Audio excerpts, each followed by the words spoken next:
The first time Adrian died. He died believing that the man beside him had never loved him. Rain hammered against the windows of the car, turning the city outside into streaks of gray and gold. Adrian sat in the back seat, staring at the man across from him. Damian Vale. His husband. The most feared man in the city. For 5 years, Adrian had lived beside him. 5 years of silence.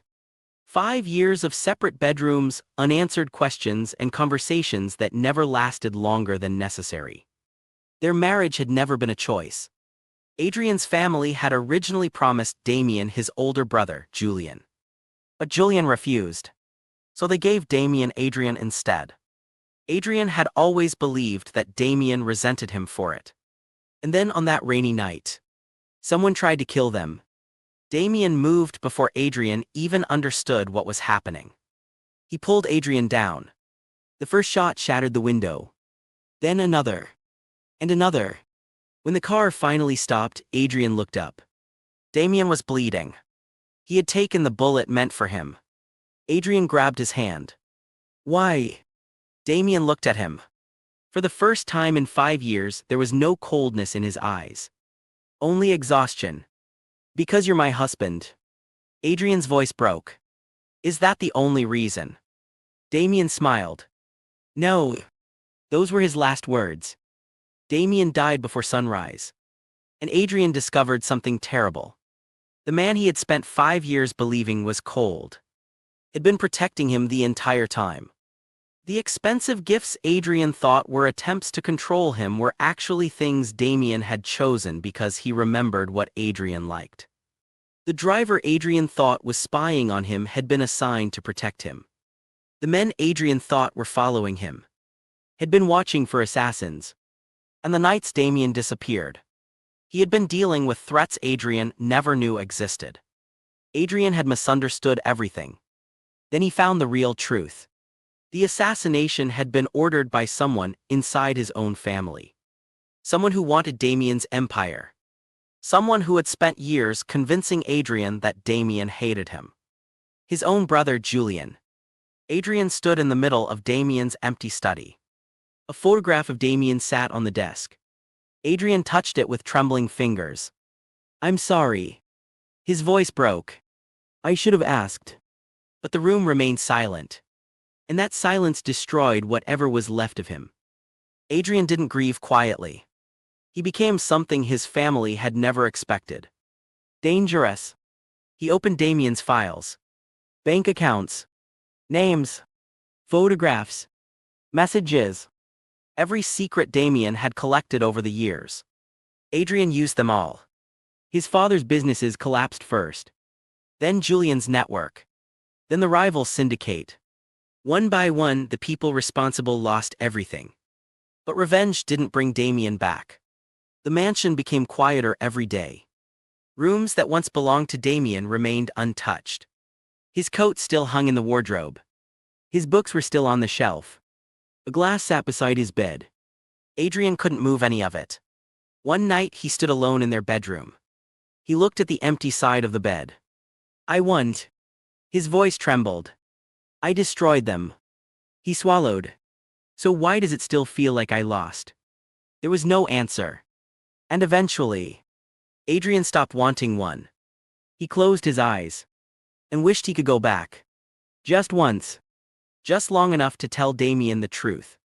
When he opened them, he was no longer in the bedroom. Sunlight. Adrian opened his eyes.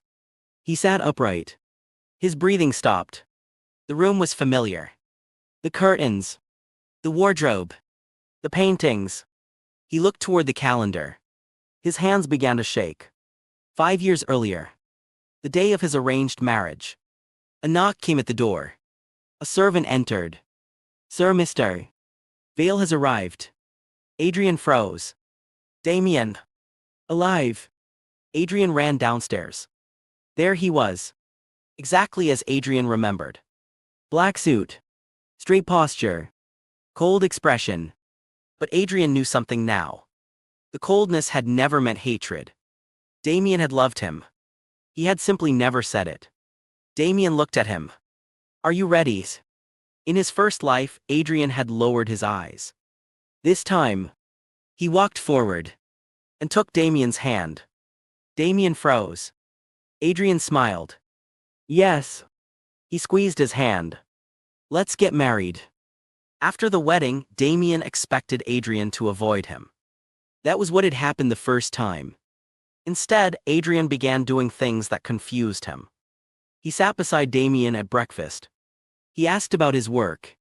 He waited for him to come home. He remembered his favorite foods. And one evening Damian finally asked, "Why are you doing this?" Adrian looked up. "Doing what?" "Acting like you actually want this marriage." Adrian was quiet. How could he explain? How could he say that he had already lived 5 years beside Damian? How could he explain the funeral? The empty bedroom? The regret? So Adrian simply smiled.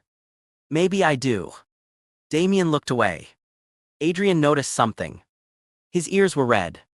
The terrifying Mafia boss was embarrassed. Adrian almost laughed. For the first time in 2 lifetimes, he felt hope. One night Adrian couldn't sleep. He wandered through the mansion until he reached a study he had never entered in his first life. The door was unlocked. Inside was Damian's desk. Adrian opened a drawer. There was a small box. He opened it. A necklace. He recognized it immediately. In his first life, he had seen it once after Damian died. He had never known where it came from. Now he understood. Damian had bought it before their wedding. Adrian turned it over. There was an inscription on the back. "For the person I was never brave enough to choose." His eyes filled with tears. He sat down. 5 years. All those years believing Damian hated him. And Damian had been afraid to tell him. Adrian closed his fingers around the necklace. Then whispered, "You idiot." A tiny smile appeared through his tears. "This time, you don't get to hide." But changing the past wasn't as easy as Adrian had imagined. The future was already moving. The rival syndicate was still planning the assassination. Julian was still meeting people behind Damian's back. And someone inside Damian's organization was still betraying him. Adrian remembered one name. Victor. A trusted advisor. A man who had stood beside Damian for years. A man who had attended Damian's funeral. A man who had cried harder than anyone. Adrian knew what happened next. The bridge. The rain. The gunshots. Damian's death. Except this time, Adrian wasn't going to let history repeat itself. He began collecting evidence. Quietly. Carefully. But Damian noticed. One evening he asked, "You're hiding something." Adrian looked at him. "I know who's going to betray you." Damian's expression changed. "Who?" Adrian whispered. "Victor." Damian didn't laugh. He didn't dismiss Adrian. He simply asked, "How do you know?" Adrian couldn't tell him the truth. So he said, "I dreamed about it."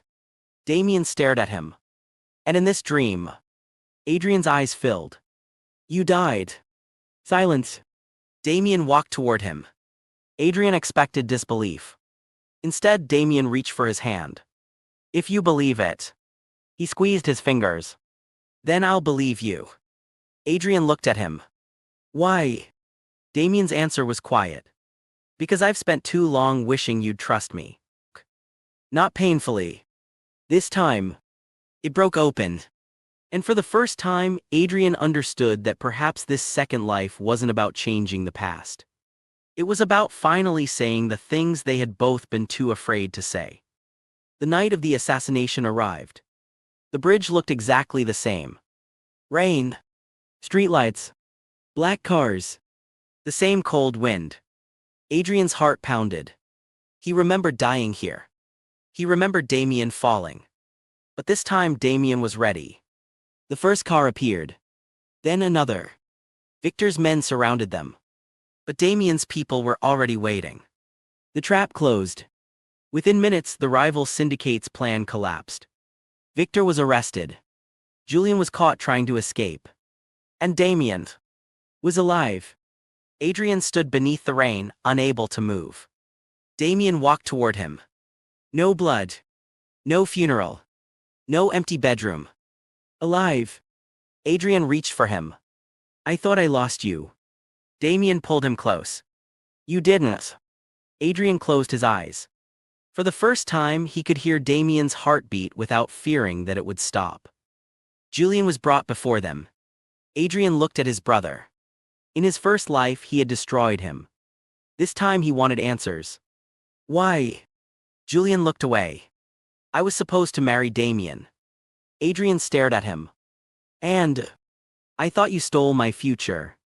Adrian almost laughed. I never wanted it. Julian looked at him. You were always the one mother chose. No.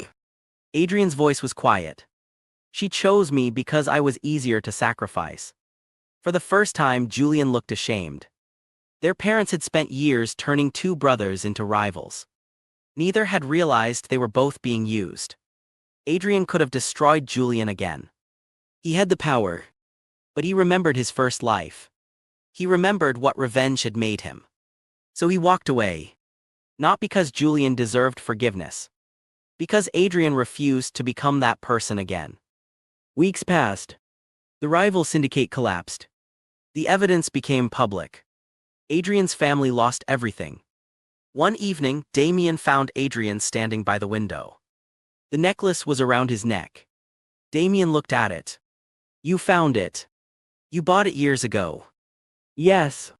Why didn't you give it to me? Damian looked away. I thought you would hate receiving something from me.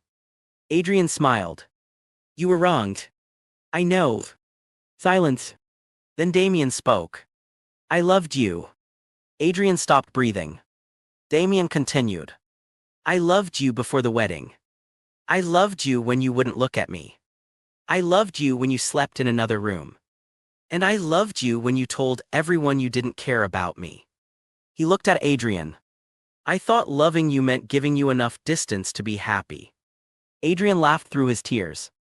You really are an idiot. Damian smiled. I've been called worse. Adrian stepped closer. This time. He looked into Damian's eyes. Don't stay away. Damian answered. I won't. Years later, Adrian sometimes wondered whether his second life had really been a miracle. Maybe there had never been magic. Maybe his mind had simply refused to let him die without knowing the truth. He didn't know.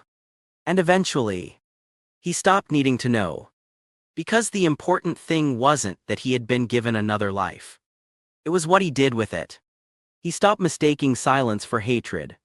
He stopped assuming distance meant rejection. He learned to ask. He learned to speak. He learned that love wasn't always loud. Sometimes it was a driver waiting outside in the rain. Sometimes it was a necklace hidden inside a desk. Sometimes it was someone standing between you and a bullet. And sometimes, it was simply someone looking at you and saying, I believe you. One evening, Adrian found Damian asleep at his desk. The feared Mafia boss. The man whose name made entire rooms fall silent. Asleep beneath a warm lamp. Adrian smiled. He placed a blanket over Damian's shoulders. Then noticed a photograph on the desk. Their wedding day. On the back was a handwritten sentence. This time, let's live long enough to become strangers to the people who wanted us dead. Adrian laughed quietly. He turned off the lamp.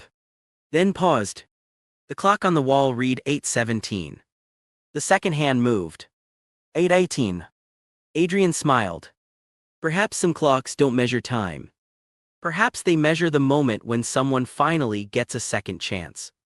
And perhaps the greatest revenge against the people who destroyed your first life isn't destroying them. It's living the second one so completely that they no longer matter.